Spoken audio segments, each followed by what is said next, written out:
નમસ્કાર મિત્રો, આપ જોઈ રહ્યા છો મારો અવાજ ન્યૂઝ। વડનગર વાસીઓ આનંદો આનંદો આનંદો આનંદો, કેમ કે વડનગર વાસીઓ માટે એક ખુશખબરી આવી રહી છે। વડનગર સિવિલ હોસ્પિટલમાં 2 કરોડના ખર્ચે એમઆરઆઈ મશીન વસાવાશે।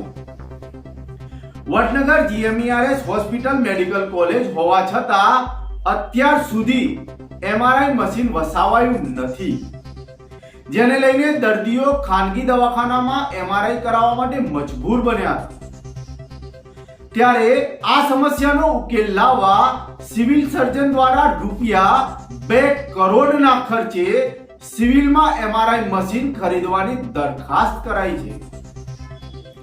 વડનગર જનરલ હોસ્પિટલમાં મેડિકલ કાઉન્સિલના નિયમ મુજબ ખૂટતા સાધનો તેમજ હોસ્પિટલના રેડિયોલોજિસ્ટ વિભાગ દ્વારા 2 કરોડના ખર્ચે એમઆરઆઈ મશીનનો ખરીદી કરવા કોલેજના ડીન દ્વારા 22 મે 2023 ના રોજ જીએમઈઆરએસ સોસાયટી ગાંધીનગરને દરખાસ્ત કરાઈ છે। તો આનંદવાની વાત આવી કે નહીં? હવે એમઆરઆઈ કરવા માટે વડનગર તેમજ વડનગર જીએમઈઆરએસ ની અંદર આવતા લોકોને એમઆરઆઈ માટે હેરાન નહીં થવું પડે। નમસ્કાર।